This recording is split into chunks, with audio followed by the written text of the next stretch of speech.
11 अगस्त को बेंगलुरु में हुई हिंसा के खिलाफ अब सरकार ने सख्त रुख अपनाया है। कर्नाटक सरकार ने यह ऐलान किया कि जिसने आग लगाई है वो भी अब अपनी जेब से इसकी भरपाई करेगा। बीजेपी के सांसद तेजस्वी सूर्या ने सीएम को चिट्ठी लिखकर योगी सरकार की तरह ही दंगाइयों पर एक्शन की मांग की थी, जिसे सरकार ने मान लिया है। अब दंगाइयों की पहचान की जा रही है, लेकिन अब सवाल बहुत महत्वपूर्ण है, वो ये कि क्या दंगाइयों के खिलाफ ऐसे कानून सिर्फ कुछ ही राज्यों तक सीमित रहने के लिए हैं? क्या सड़क पर उत्पात और हिंसा करने वालों के खिलाफ एक देशव्यापी कानून नहीं होना चाहिए?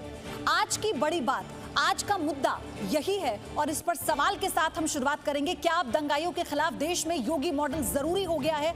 ये बहुत महत्वपूर्ण सवाल है। पूरा पैनल हमारे साथ जुड़ेगा, उनका भी हम रुख करेंगे। लेकिन खबर क्या है, सबसे पहले फटाफट से मैं आपको बता देती हूँ। 11 अगस्त की रात बेंगलुरु शहर में हिंसा और आगजनी हुई। सोशल मीडिया पोस्ट के खिलाफ दंगाइयों ने शहर में आग लगाई। बीजेपी सांसद तेजस्वी सूर्या ने सीएम येदियुरप्पा को चिट्ठी लिखी। तेजस्वी सूर्या की दंगाइयों से यूपी सरकार की तर्ज पर वसूली करने की मांग थी। कर्नाटक के गृह मंत्री ने कहा, हिंसा करने वालों के खिलाफ अब सख्त कार्रवाई होगी। हिंसा करने वालों से ही होगी सार्वजनिक संपत्ति के नुकसान की भरपाई। ये बहुत बड़ा कदम है, लेकिन इसमें कई महत्वपूर्ण सवाल, जिसका जिक्र हमने पहले किया, कि क्या अब ये कुछ राज्यों का मॉडल बनकर रहेगा या देशव्यापी इस तरह का एक मॉडल बनना चाहिए, ताकि अब किसी भी कीमत पर दंगाइयों की ये हरकत तो बर्दाश्त नहीं की जाएगी। मेरे साथ कौन कौन जुड़ा है, आपका परिचय फौरन मैं करवा देती हूँ। मेरे साथ बताया जा रहा है बीजेपी से तरुण चुग हैं और मेरे साथ शहजाद पूनावाला हैं, राजनीतिक विश्लेषक इस वक्त जुड़ चुके हैं। सईद अब्बास पॉलिटिकल एनालिस्ट है, मेरे साथ जुड़े हैं। सईदुल कादरी इस्लामिक स्कॉलर है, मेरे साथ जुड़ चुके हैं। गुड मॉर्निंग, बहुत स्वागत है आप सभी का। तरुण चुग, शुरुआत आपसे करूंगी। दिल्ली और उत्तर प्रदेश के दंगों के बाद बेंगलुरु की तस्वीर, क्या ये अब समय आ गया है कि इन दंगाइयों को सख्ती से बता दिया जाए कि अगर आग लगाई तो जेब से होगी भरपाई? बिल्कुल ठीक, आपका सही कहना है। और आपने एक निर्भय चैनल के नाते, एक राष्ट्रभक्त चैनल के नाते सही प्रश्न उठाया। और आज देश के अंदर जरूरत है एक ऐसे कानून की जो दंगाइयों से, जो उन्होंने देश के या सार्वजनिक संपत्ति का नुकसान किया है या लोगों की संपत्ति का नुकसान किया है, उनसे वसूला जाए। क्योंकि आज आप देखिए, कई सालों से सख्त कानूनों की बात होती है और 2014 से पहले जो कानून हमारी सरकारें बना के गई थी, अटल जी की सरकार बना के गई थी, यूपीए ने आते ही उन कानूनों को तोड़ा। इस देश के अंदर आतंकवादियों से लड़ने के लिए भी आपने वो कानून बना रखे थे, जो कानून केवल आम अपराधी से लड़ने के लिए जो कानून चाहिए, वो कानूनों से आप चाहते हो कि बड़े बड़े अपराधियों से लड़े, बड़े बड़े टेररिस्टों से लड़े, गैंगिस्ट से लड़े। देश को आज इन चीजों पर विचार करना होगा। और नरेंद्र मोदी जी की सरकार ने 2014 के आने के बाद देश के अंदर ऐसे कानून बनाए हैं, जिन कानूनों से हम आतंकवादियों से कैसे लड़ सकते हैं, आतंकवादियों के पैसे की जो खेपें आती हैं उनसे कैसे लड़ सकते हैं, उनके साथ हम दूसरी स्टेट्स के अंदर, जैसे जम्मू कश्मीर में आतंकवादी अगर पूरे नेटवर्क का इस्तेमाल करता है तो दिल्ली में उसके खिलाफ कैसे मामला दर्ज करके उस पर कार्रवाई की जा सकती है। लेकिन मेरा ये कहना है कि जिस तरह आतंकवादियों के साथ हमने डील किया है, अब देश के पास एक मौका है, देश को सोचना होगा। क्योंकि ये दंगाई चाहे किसी भी धर्म के हों, किसी भी पंथ के हों, किसी भी पार्टी से संबंधित हो, ये देश की संपत्ति को जलाते हैं। इस पर सख्त, कड़ा, कठोर कानून आना चाहिए। ओके, सईदुल कादरी, चाहे मध्य प्रदेश हो, चाहे राजस्थान हो, चाहे देश की राजधानी दिल्ली हो या फिर उत्तर प्रदेश हो, कानून तो अब सबके लिए एक होना चाहिए। अब वो वक्त आ गया है, आप मान रहे हैं इस बात को? ने बहुत बेहतरीन सवाल उठाया है, लेकिन इसके दूसरे पहलू देखिए। जो मरदूद नालायक जो नवीन ने जिस तरह हरकत की, उसके बाद फसाद हो गया, उसके बाद में जो अब गिरफ्तारियों का सिलसिला शुरू हुआ। आपको मैं बताऊं कि हैदराबाद में मक्का मस्जिद में 2007 में बॉम्ब ब्लास्ट हुआ। उसके बाद 100 बच्चों को, मुसलमान बच्चों को अरेस्ट किया गया। और बाद में 2018 में जब वो केस खत्म हुआ तो मालूम पड़ा कि वो मुस्लिम यूथ नहीं थे, बल्कि कोई और ऑर्गेनाइजेशन थी और कुछ और लोग थे जिनके ऊपर मुकदमा चला और वो बरी हुए। और 100 मासूम नौजवान बच्चे बरी हुए, उनकी जिंदगियां खराब हो गए। कॉलेज गोइंग स्टूडेंट्स थे, ग्रेजुएट्स थे, उसमें डॉक्टर्स थे, इंजीनियर्स थे, सारी जिंदगी खराब हो गई। तो इस तरह से हमने साबित सईदुल में देखा कादरी, कि ओके, आपकी बात मैं समझ गई। साल आपका ये जिंदगी पॉइंट बर्बाद एक कर दी हद तक गई। वैलिड तो मैं है। ये मेरा सवाल कहना लेकिन आपसे चाहता ये हूं है, कि सईदुल जो कादरी, जिसने सईदुल कादरी, ये मेरा सवाल हरकत सर आपसे ये है, मेरा सवाल आपसे काउंटर मेरा ये है कि आप ये कहते हैं कि एक शख्स की वजह से जिसने फेसबुक पोस्ट किया ये दंगे हुए, आपने ये नहीं कहा कि जो हिंसा हुई वो गलत है। जिसने पोस्ट की वो किसी भी तरह से जायज नहीं ठहराई जा सकती, किसी भी धर्म पर किसी भी प्रकार की टिप्पणी जायज नहीं ठहराई जा सकती, लेकिन जिस हिंसा को दंगाइयों ने अंजाम दिया आप उसकी निंदा नहीं कर रहे। कल आप ही के चैनल पे मैंने कहा कि जो कानून हाथ में लेगा हम उनकी तायीद नहीं कर सकते हैं, और मैंने अमन की अपील आपके चैनल के जरिए की।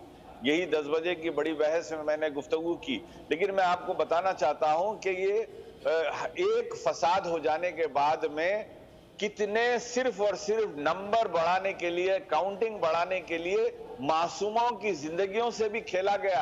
ये तारीख है, आपको अगर मैं चाहूं तो इसका रेफरेंस मैं आपको भिजा भी सकता हूं, व्हाट्सएप कर सकता हूं। लेकिन इतिहास से सबक तो लिया गया ना सईदुल कादरी। मैं आऊंगी आपके पास, एक बड़ी खबर इसी बीच मुझे दे रही है दर्शकों को, मैं इसी सवाल के साथ आगे बढ़ूंगी। खबर यह है कि बेंगलुरु में 2 थाना क्षेत्रों में धारा 144 की समय सीमा बढ़ा दी गई है। 2 थानों को आग में तब्दील कर दिया गया था। ये वही थाना क्षेत्र है जहां पर धारा 144 लगाई गई थी, अब इसकी समय सीमा बढ़ा दी गई है।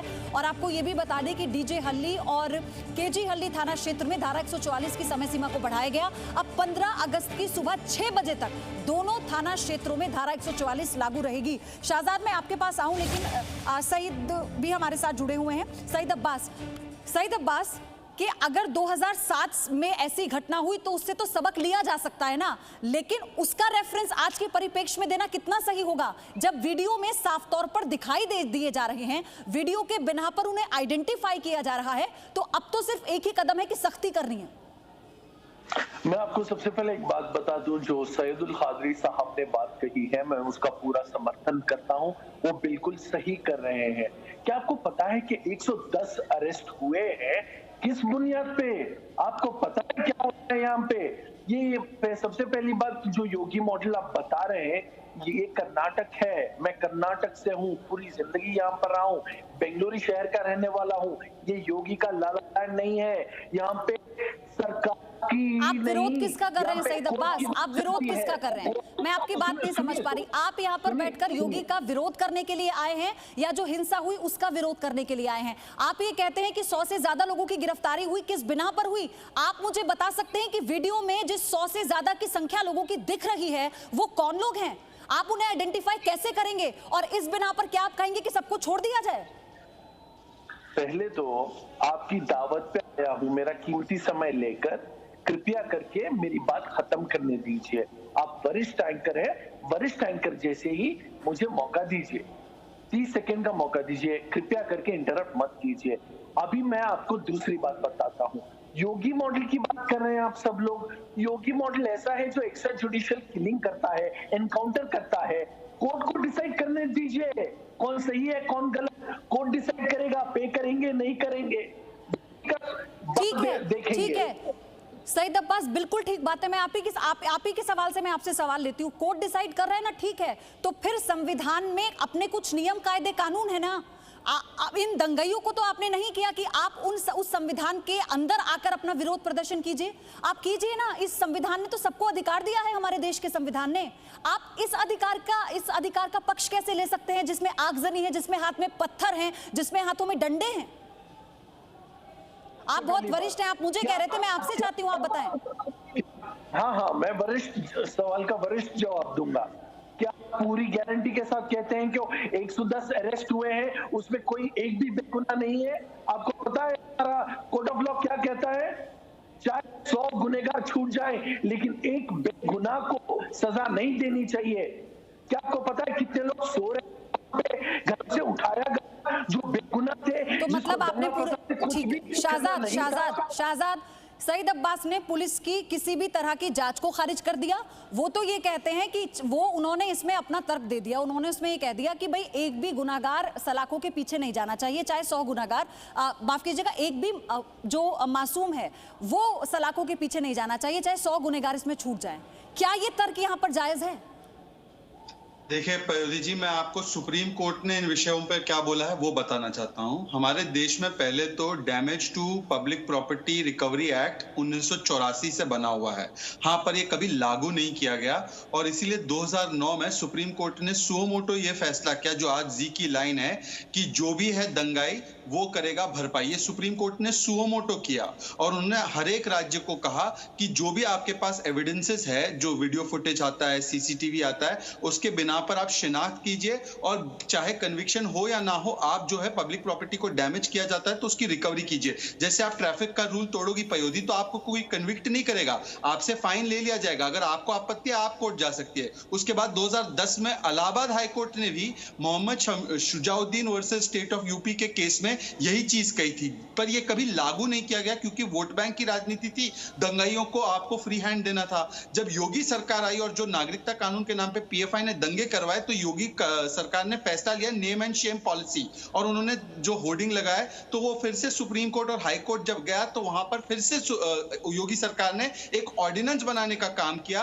कि अगर आप दंगा करते हो तो माननीय सुप्रीम कोर्ट के फैसले के तहत आपको भरपाई करनी होगी। और आज इसी मॉडल पर पूरे उत्तर प्रदेश में जिसको ये योगी ये जिसका विरोध कर रहे हैं, अगर मुख्यमंत्री योगी आदित्यनाथ ने कदम उठाया था तो सुप्रीम कोर्ट की गाइडलाइंस के तहत ही उठाया था। लेकिन सवाल तो यहाँ ये है ना कि सैयद अब्बास और सईदुल कादरी ये कह रहे हैं कि भाई पुलिस किस बिना पर जांच कर रही है, आप बेगुनाहों को पकड़ रहे हैं, क्योंकि एक फेसबुक पोस्ट के जरिए ये हुआ, मतलब हिंसा से उनका कोई लेना देना नहीं है। वो ये कहते हैं गुनाहगार वो जिसने फेसबुक पोस्ट की और बेगुनाह वो जिनको आप जेल में डाल रहे हैं। सीधी सी बात। हाँ, एक लाइन सिर्फ मैं कह दूं कि संविधान में भी ये कहा गया है कि आपके पास अधिकार तो है अपने फ्रीडम ऑफ स्पीच और एक्सप्रेशन का, पर तोड़फोड़ करने का नहीं, उल्टा आपको पब्लिक प्रॉपर्टी को बचाना है, ये हमारी फंडामेंटल ड्यूटी है। तो जो लोग संविधान की शपथ खाते नहीं थकते उनको बताना चाहिए कि बेंगलुरु में जो उस रात को हुआ वो संविधान की मर्यादा को ऊपर करने वाली काम हो रहे थे, या एसडीपीआई जैसा संगठन जिसके खिलाफ वामपंथी सरकारों ने भी बातें रखी है कि कैसे वो आईसीस के साथ जुड़े हुए हैं, आज उस पर भी प्रतिबंध चाहिए और भरपाई भी उनसे होनी चाहिए। ओके, संविधान के तो मैं ये बताना चाहूंगा कि शहजाद भाई बहुत अच्छी बात कर रहे थे, उन्होंने तथ्यों पे बात की, हालांकि उन्होंने ये बात उठा के भी कही, मैं उनका बहुत शुक्रगुजार हूँ। उसके साथ मैं कुछ जोड़ के बताना चाहूंगा कि सुप्रीम कोर्ट, हाई कोर्ट ने ये भी कहा कि आप ऐसे होर्डिंग्स डाल के ऐसे लोगों को या जो भी दंगाई होंगी ये नहीं कर सकते। इसी के नाते योगी आदित्यनाथ सईद अब्बास, आपके ऑडियो में थोड़ी दिक्कत है, हम तुरंत उसे दुरुस्त कराते हैं। लेकिन सईदुल कादरी कि अगर किसी ने फेसबुक पोस्ट डाली है तो गुनाहगार तो वो है ना, उसका खामियाजा उन 60 पुलिस वालों ने भुगता जो इस दंगे को शांत करवाने के लिए पहुंचे थे। उनकी क्या गलती थी? 2 थाने फूंक दिए गए, वो थाने, वो पुलिस जो आपकी सुरक्षा के लिए है, इसे कैसे जायज ठहराया जा सकता है?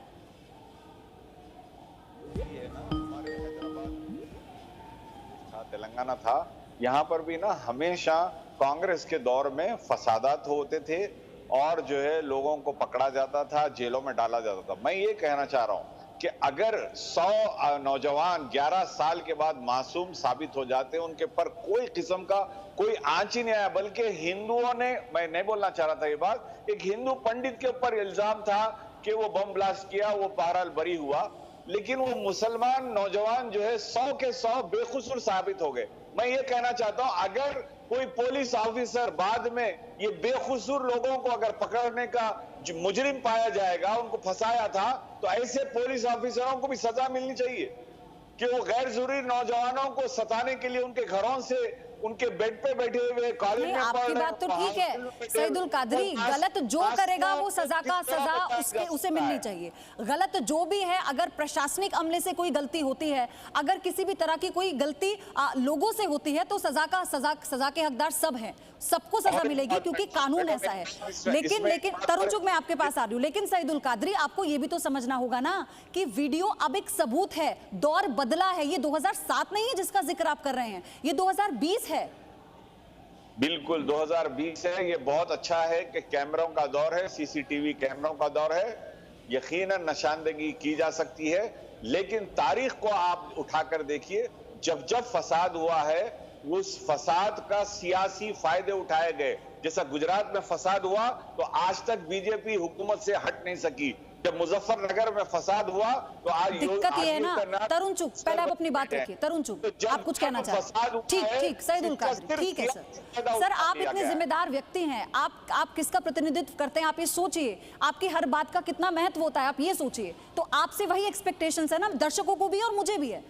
तरुण चुग, ऐसा है कि मैं हैरान हूं कि अब्बास भाई और काजी साहब जिस तरह की बातें कर रहे थे, दंगाई है, वो हिंदू है, वो सिख है, वो मुसलमान है, वो ईसाई है, दंगाई है और उस पर सख्त कार्रवाई होनी चाहिए। इस पर इनको क्या ऐतराज है?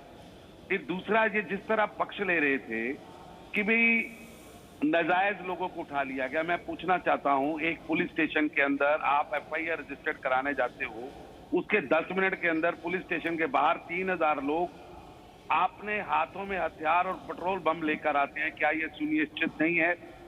क्या सुनियोजित नहीं है?